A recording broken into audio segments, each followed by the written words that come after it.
Bonjour à tous, nous sommes heureuses et heureux de vous retrouver pour la 6e édition des rencontres pour l'égalité. Le Conseil départemental de la Haute-Garonne organise ces rencontres pour lutter ensemble contre toutes les inégalités, le sexisme, le racisme, l'antisémitisme et les LGBTQI-phobies.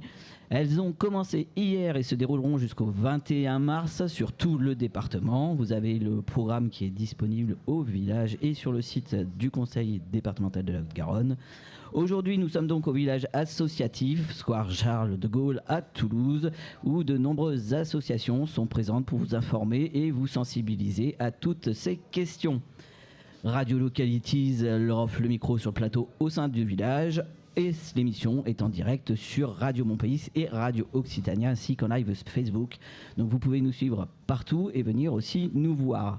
Je vais laisser le micro maintenant à Marion et Clément pour nous en dire un peu plus. Eh bien, merci Gwen pour cette introduction. Oui, tu le disais, donc ces rencontres pour l'égalité ont commencé la veille, donc le 8 mars au pavillon La République, avec une table ronde sur le mouvement Table Vie Liberté qui a démarré donc en 2022 en Iran. Donc ça se poursuit avec ce village associatif. Le 12 mars à la salle de l'Assemblée du Conseil départemental, n'oubliez pas la conférence donc les nouveaux masques de l'extrême droite à partir du livre de Raphaël Lorca, co-directeur donc de la Fondation Jean Jaurès. Et Marion, il y a tout un tas d'autres choses à aller voir. Hein. Oui, tout à fait. On continue le mercredi 13 mars à 11h30 avec la rencontre débat autour du livre de Maggie Cherfi, prénommé La vie de ma mère. Et le 14 mars, nous avons un ciné-débat au cinéma Le Régent autour de l'éducation à la vie affective et sexuelle. C'est à partir de 13h45. Et on poursuit donc le 15 mars au Bijou avec un concert de Majid Cherfi, donc une nouvelle création appelée Longue Haleine, une création autobiographique, donc dans la suite un petit peu de ses romans et de son expérience de musicien auprès de Zabda. Et le 16 mars, donc une conférence débat Se souvenir ensemble, avec un débat avec Claude et Evelyne Askolovitch. Voilà. Et pour conclure, allez, une dernière, le 19 mars au cinéma VO à Muret, Les Marcheurs, chronique des années beurre de Samia Chala et Naïma Hubert Yahi. Et enfin, au pôle municipal de Pêche-Beaunieu, sport et racisme, rien n'a changé, en compagnie d'Herman Mbongue, président de SOS Racisme. Et sans oublier donc toutes les expositions du 8 au 21 mars. Mon corps est à moi, donc de Paria Vatanra, voilà, il faut prononcer comme ça. Esclaves et abolition, une histoire de France. Au bout du crayon, liberté d'expression et censure. Et enfin, passeport pour la fraternité et artiste de France. Voilà. Et Je suis qui, je suis quoi de Jean-Michel Biou, Sophie Nanteuil, Terkel Risberg et oulala, excusez-moi, j'ai pas mes lunettes, Zelda Zonk. Voilà. Bon, nous allons peut-être commencer donc ce plateau d'ouverture donc avec qui c'est donc un élu du canton de Toulouse 8, à savoir Monsieur Vincent Gibert, s'il veut bien donc se présenter à notre plateau. Ils sont en train d'arriver. Donc bonjour à tous les stands. Le temps de dire bonjour à tous les stands, c'est-à-dire dans une demi-heure. Voilà. Pas du tout, j'ai été mauvaise langue. Le voilà qui arrive. Voilà, donc Vincent Gibert qui s'assoit à notre plateau. Donc Vincent Gibert, donc, qui est donc conseiller départemental du canton de Toulouse 8 en binôme avec Marie-Claude Farcy. Bonjour. Bonjour. Monsieur Gibert. Bonjour. Vous allez bien ? Bien et vous ? Ça va, pas trop rafraîchi, non ? Non, c'est bon, tout va bien cette année. Très bien. Bonjour Vincent. Bonjour. Alors, vous formez donc un binôme sur votre canton avec Marie-Claude Farcy, qui nous rejoindra peut-être du coup sur cette journée. Oui. Voilà. Du coup, dans ce binôme que vous formez, est-ce que le fait de travailler en binôme, est-ce que ça vous aide pour vous coordonner dans toutes vos tâches au sein du conseil départemental ? Alors, d'une part, je pense que Marie-Claude Farcy pourra nous rejoindre puisqu'elle est à quelques mètres d'ici et peut-être Jean-Luc va pouvoir aller la chercher. Comme ça permettra d'avoir les deux points de vue. D'autre part, moi je suis les conseillers départementaux sont élus sur des territoires. Avec Marie-Claude Farcy, qui est ma collègue, nous sommes élus sur un territoire qui est le tiers nord de la ville de Toulouse et sud de Launaguet. Mais j'ai également une délégation à l'échelle de l'ensemble du territoire, puisque je suis vice-président en charge de l'éducation, de la vie associative et des valeurs de la République, ce qui m'amène à piloter notamment l'opération à laquelle nous participons aujourd'hui. Et pour répondre à votre question, le fait d'être en binôme permet d'avoir déjà une assemblée parfaitement paritaire et que cette question ne se pose ainsi plus. C'est une règle et c'est ainsi. Les assemblées départementales sont des assemblées parfaitement paritaires. Et d'autre part, nous sommes ici sur des territoires qui sont particulièrement vastes et particulièrement denses. Un canton comme le nôtre, c'est 75 000 habitants. Et lorsqu'on sait et lorsqu'on connaît l'ensemble des compétences qui sont celles d'un conseil départemental, nous ne sommes pas de trop en étant deux pour pouvoir couvrir l'ensemble des liens qu'il y a à créer avec à la fois les habitants, les structures associatives qui travaillent sur le territoire. D'accord. Et du coup, sur un événement comme les rencontres de l'égalité, quel est votre rôle ici ? Alors, moi je suis le vice-président en charge des valeurs de la République. Dans d'autres collectivités, on appellerait ça la lutte contre les discriminations. Nous, on a choisi d'aborder cette question de façon beaucoup plus positive. Non pas que nous ne considérons pas qu'il y a des luttes à mener, bien au contraire, il y a des luttes qui sont à mener. Mais notre enjeu et notre objectif, c'est que, d'une part, à travers l'ensemble de ses compétences, le conseil départemental participe à ce que les valeurs de la République soient une réalité dans le quotidien de chacune et de chacun. Notamment à travers nos compétences sociales où on travaille sur les enjeux d'égalité pour faire de l'égalité une réalité. Mais cela n'est pas suffisant et il faut qu'il y ait l'affirmation, d'une part, d'une parole publique, parce que nous vivons dans une période dans laquelle la vie médiatique fait que on en arrive parfois à confondre ce qui relève de l'opinion de ce qui relève du délit. Et donc la responsabilité d'une autorité république est d'abord de rappeler ce qu'est la règle.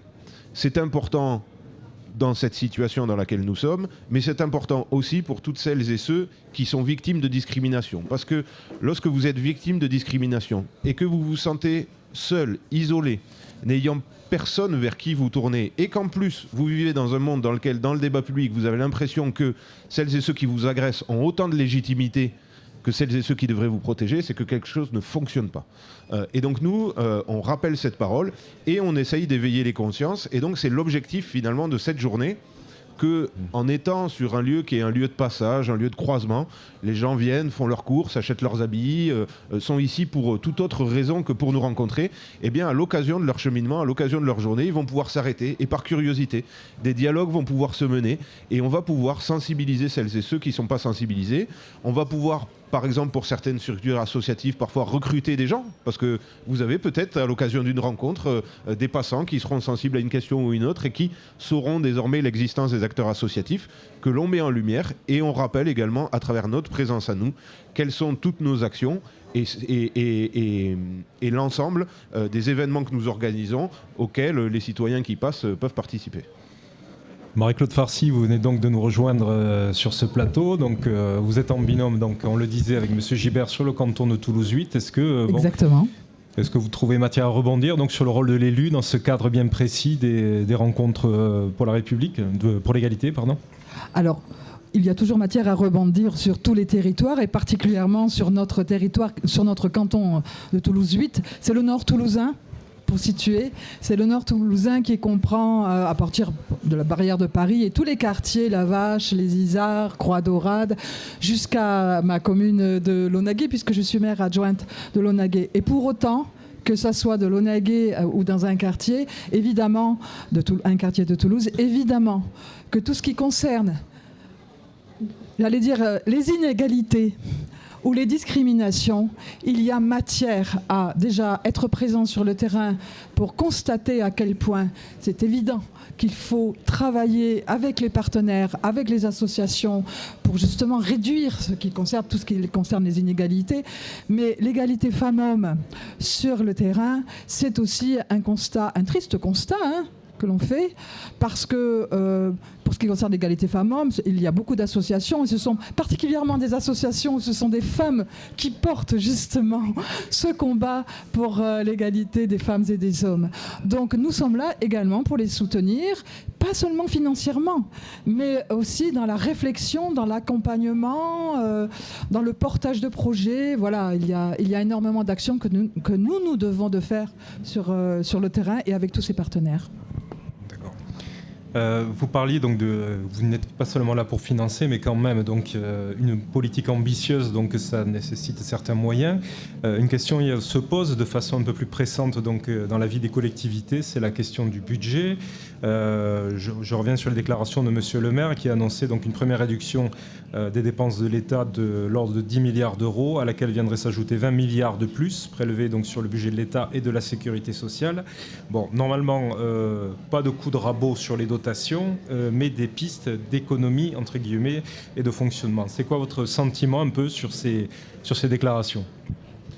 Mon sentiment, d'une part, c'est que lorsqu'on parle de discrimination, moi j'ai parfois la sensation que beaucoup considèrent que parce que ce sont des combats qui se mènent avec des mots, à la force de la conviction, il n'aurait finalement pas de prix. Et nous, ici, on a fait un choix différent. C'est de considérer que les structures associatives qui travaillent sur cet enjeu-là, que la puissance publique, lorsqu'elle travaille sur cet enjeu-là, elle doit y mettre des moyens. Donc il y a des moyens qui sont consacrés pour organiser des opérations comme aujourd'hui. Il y a des moyens qui sont consacrés pour accompagner les structures associatives. Il y a des moyens qui sont consacrés notamment dans nos politiques en matière d'éducation, à travers les moyens que nous donnons aux établissements pour mener une véritable vie pédagogique et une véritable dynamique d'établissement pour travailler sur cette question, notamment à travers les moyens qu'on met sur le parcours laïque et citoyen. Et donc moi je considère que ce sont des investissements et des engagements qui ne doivent pas être négociables. Et parfois, on a l'impression que c'est la variable d'ajustement des politiques. Bon, chez nous, ce n'est pas le cas. Le fait est que néanmoins, la réalité que vous posez, qui est celle d'un monde dans lequel les finances des collectivités locales sont contraintes, est une réalité. Et elle est une réalité tout particulièrement pour les départements, puisqu'on n'a plus la maîtrise de nos ressources. Et les quelques ressources que nous avons, sur lesquelles on pourrait jouer, sont des ressources sur lesquelles nous connaissons des problématiques, notamment celles qui sont liées au marché de l'immobilier et à la vitalité du marché de l'immobilier. Et donc on est dans une période où oui, c'est contraint. Et si l'État, dans ce même temps, alors même que nos ressources sont en baisse, fait le choix l'année prochaine de diminuer les dotations des collectivités, on va se retrouver avec des arbitrages à faire. Et tous les conseillers départementaux, tous les élus savent que lorsqu'il y a des arbitrages, ils sont douloureux, parce qu'aucune de nos politiques ne nous paraît inutile. Aucune. Bon, aucune politique ne vous paraît inutile, mais est-ce que un coup de rabot éventuel dans les budgets remettrait en cause un événement comme celui-ci, ou alors pas forcément les prestations sociales, mais du moins les subventions allouées aux divers opérateurs de terrain ? Lorsqu'il y a des contraintes, on fait des choix, on fait des arbitrages, on se retrouve entre élus et on verra en fonction de ce qu'on pourra décider collectivement et de ce que seront les priorités fixées par le président, de ce qui sera ou non abandonné. Néanmoins, je pense que des manifestations comme aujourd'hui, ce n'est pas des manifestations qui, dans le coût d'un budget, d'un département de cette échelle-là, représente une proportion gigantesque, disons-nous-le. Néanmoins, face à cette situation, le président a déjà engagé un certain nombre de réformes en termes notamment de méthodes de travail, où on essaye, dans ce qu'il appelle un cumul des forces, d'aller autant que par le passé sur un certain nombre de politiques, mais d'aller mieux en entraînant des partenaires. Et donc quand on entraîne des partenaires, on n'est plus seul face à un besoin de financement. Et puis peut-être que s'il y avait des arbitrages à faire, on chercherait d'autres mains vers lesquelles se tourner, d'autres institutions vers lesquelles se tourner pour nous accompagner sur des événements comme celui-là qui, je pense, concerne l'ensemble de la puissance publique. D'accord. Bien. Monsieur Gibert, Madame Farcy, merci beaucoup d'être passé par notre plateau. Donc nous allons enchaîner donc avec Monsieur Jean-Luc Laronce, donc qui est, je vous le rappelle, donc chef de projet des Chemins de la République pour le Conseil départemental de Haute-Garonne.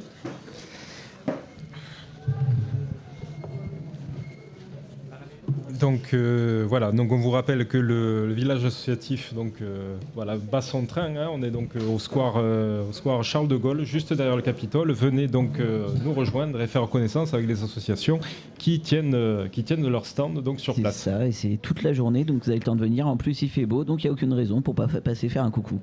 Voilà. Donc Jean-Luc Laronce, bonjour. Bonjour, merci d'être là. Et merci à vous aussi d'être là. Je le disais, donc chef de projet des Chemins de la République pour le conseil départemental de Haute-Garonne. Je rappelle que ces rencontres pour l'égalité ne sont qu'une partie donc, de l'ensemble des initiatives prises dans ce cadre. Donc Gwen le disait donc, au début de l'émission, nous sommes donc arrivés à la 6e édition de ces rencontres pour l'égalité, visant, je vous cite, à promouvoir et à défendre les valeurs et les principes qui fondent la République. À la toute première édition 2019, il y a eu une question qui a été posée par le président de l'époque, M. Georges Méric, donc, qui était dans quel monde voulons-nous vivre demain? Donc c'est une question qui se repose en permanence à chaque édition, quoi. Bien entendu, puisque hélas, on ne change pas les choses en un claquement de doigts et en un clin d'œil. Donc effectivement, c'est la raison d'être de la mission désormais Chemin de la République qui s'est étoffée avec une équipe plus nombreuse et donc qui travaille du 1er janvier au 31 décembre sur toutes les questions d'égalité, de lutte contre les discriminations, avec la perspective donc de sensibilisation du grand public. C'est ce que nous sommes en train de faire aujourd'hui ou que nous commençons à faire puisque le village est ouvert depuis seulement quelques minutes et on espère que vous serez très nombreux à effectivement, comme il vient d'être dit, profiter du beau temps relatif mais du beau temps quand même qui nous accompagne pour cette journée et donc avec bon nombre de nos partenaires associatifs avec qui toute l'année nous construisons des projets, des programmes sur l'ensemble du territoire pour porter ces valeurs-là.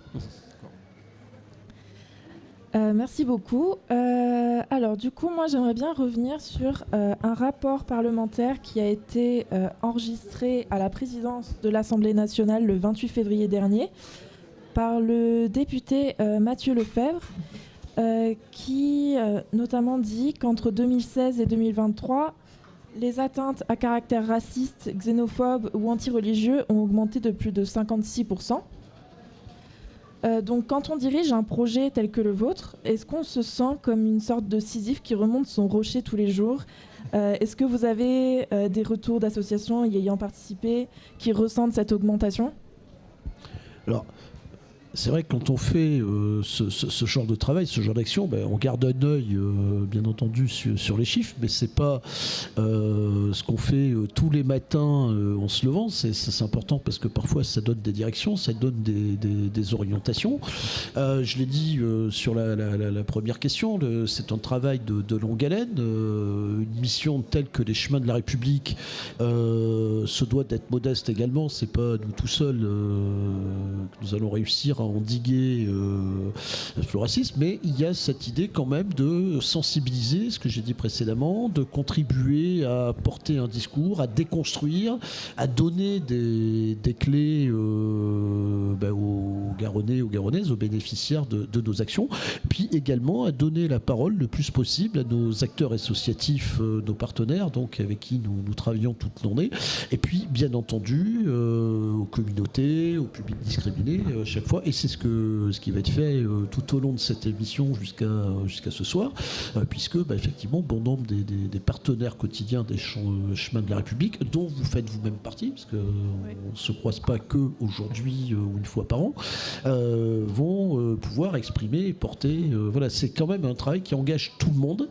Ce qui peut être important, c'est qu'une institution comme un conseil départemental qui porte une parole publique, une puissance publique qu'a évoqué précédemment Vincent Gibert et Marie-Claude Farcy, s'engage parce que ça porte quand même ce message que c'est l'affaire de tous et que la puissance publique se préoccupe de ces questions et essaye de les accompagner du mieux possible.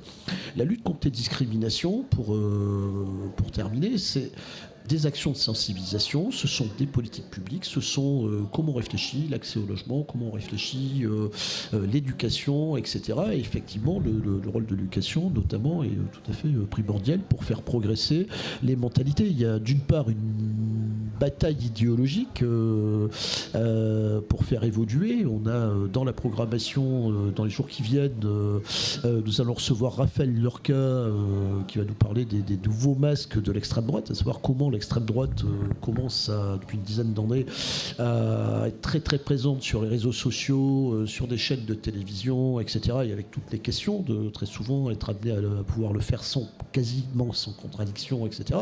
Donc c'est vraiment des questions qui intéressent tout le monde et pas seulement un groupe de personnes qui travaillent dans ce domaine-là. D'accord. Bon, à l'heure où on se parle, nous sommes au lendemain justement du premier événement des 6e rencontres pour la République, donc avec un focus sur le mouvement Femmes, Vie, Liberté. Donc la présidente de la branche haute-garonnaise, Ngamé Yayazadeh, excusez-moi, je demande pardon si j'écorche son nom, donc participer pour la seconde fois aux rencontres pour la République. Est-ce que vous avez des invités récurrents qui reviennent régulièrement faire un point et faire un point d'actualité, si je puis dire? Oui, alors bon, d'une part, dans la programmation des chemins de la République, on n'aime pas le one-shot, on aime bien étirer des sujets et effectivement les explorer parfois en plusieurs fois. Ça a été le cas dans un des précédentes avec un cycle sur la mécanique des génocides et puis après on s'est intéressé aux questions de résilience, etc. On travaille aussi, j'ai cité le partenaire associatif, mais avec d'autres structures, notamment le musée de la résistance et de la déportation, nos collègues, ou d'autres missions, voilà, de manière à être complémentaires. Donc pour revenir à la soirée d'hier soir, effectivement une superbe soirée avec le collectif Femmes, Vie, Liberté, qui a une histoire puisque nous nous sommes rencontrés ici même il y a un an. Quasiment jour pour jour et comme on se disait avec Ngamé hier soir, on ne s'est pas beaucoup quitté, en tout cas on a gardé ce lien. C'est à partir de ce lien que nous avons décidé de faire une soirée, de donner une résonance à ce mouvement au sein des rencontres pour l'égalité et très généralement on a fait un plateau, on a invité d'autres personnes, etc. Et généralement j'ai l'habitude de dire qu'une rencontre sur le chemin de la République en génère deux autres. C'est souvent ça, c'est un réseau qui se construit petit à petit. Et chaque année, cette année, il y a de nouvelles associations qui n'étaient pas là l'an dernier, bon, d'autres qui étaient là, qui ne peuvent pas être là, etc. Mais voilà, c'est essayer de faire cause commune de la manière la plus large possible. Et puis après, il y a des amitiés aussi qui se nouent, des fidélités, ce qui veut dire qu'on a des invités qui viennent très régulièrement nous voir, quoi.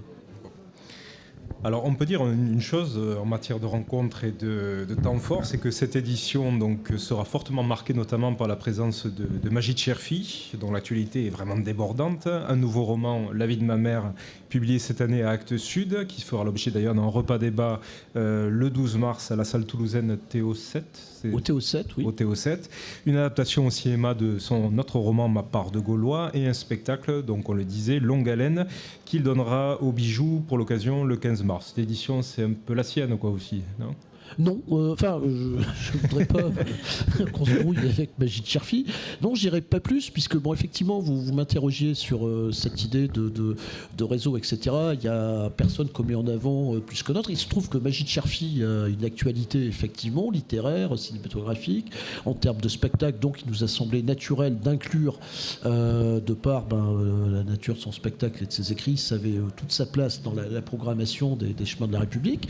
Il y a d'autres avant-première dans la programmation, puisque Raphaël Lurka vient de sortir son ouvrage Les nouveaux masques de l'extrême droite, donc c'était aussi une façon d'intégrer et de poser ces questions-là. Et puis il y a une actualité pour des mouvements, Femmes, Vie, Liberté, qu'on vient d'évoquer. C'est aussi un fait d'actualité qui est important, qu'il faut suivre et sur lequel il faut porter un regard. Donc oui, on est absolument ravis de pouvoir intégrer Majid Cherfi dans les rencontres, mais il y a également de nombreux autres événements qui prennent leur part. Voilà, j'allais oublier de citer la sortie du livre de Claude Askolovitch, qui sera le 16 mars, samedi prochain, au Conseil départemental en conférence, et qui sera interviewé par Maurice Lugassi du Mémorial de la Shoah, autre fidèle partenaire des chemins de la République. Voilà, donc on essaye aussi de coller à l'actualité, et puis de varier les choses. Entre la première édition des rencontres pour l'égalité et celle-ci, il y a beaucoup de nouveautés, beaucoup de choses pour essayer de se diversifier, d'aborder les choses autrement et éventuellement avec de nouvelles personnes.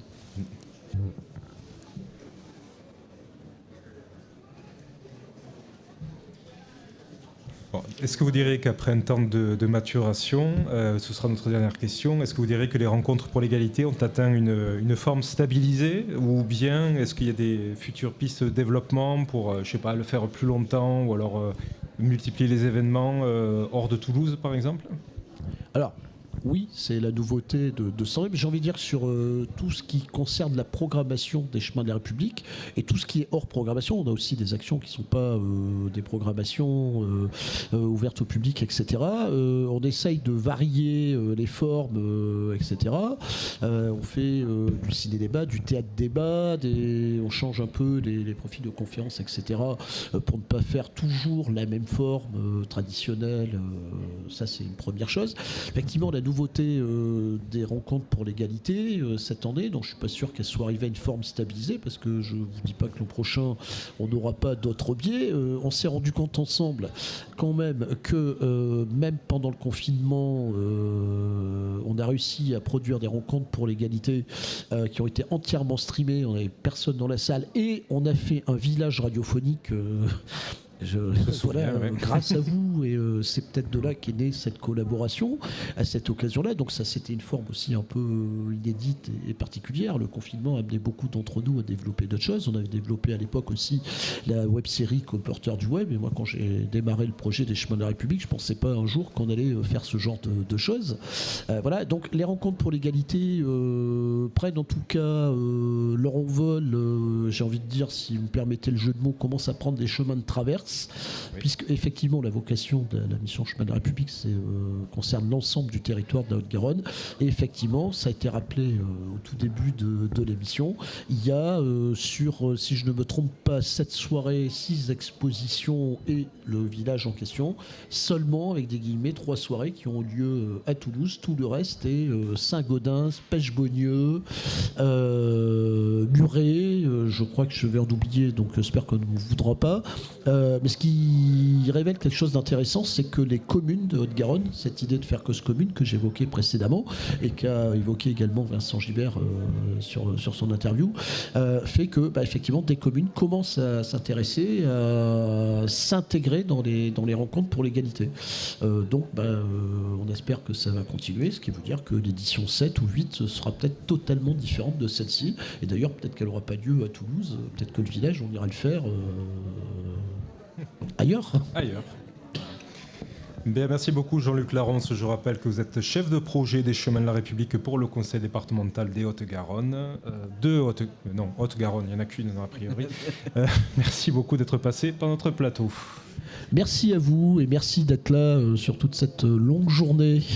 Avec grand plaisir, et on va se faire une petite pause. On va se retrouver cet après-midi puisque le village est présent toute l'après-midi, Square Charles de Gaulle à Toulouse. On vous souhaite une bonne pause déjeuner parce qu'on n'est pas loin de déjeuner, et on se retrouve tout à l'heure au village des associations des 6e rencontres pour l'égalité.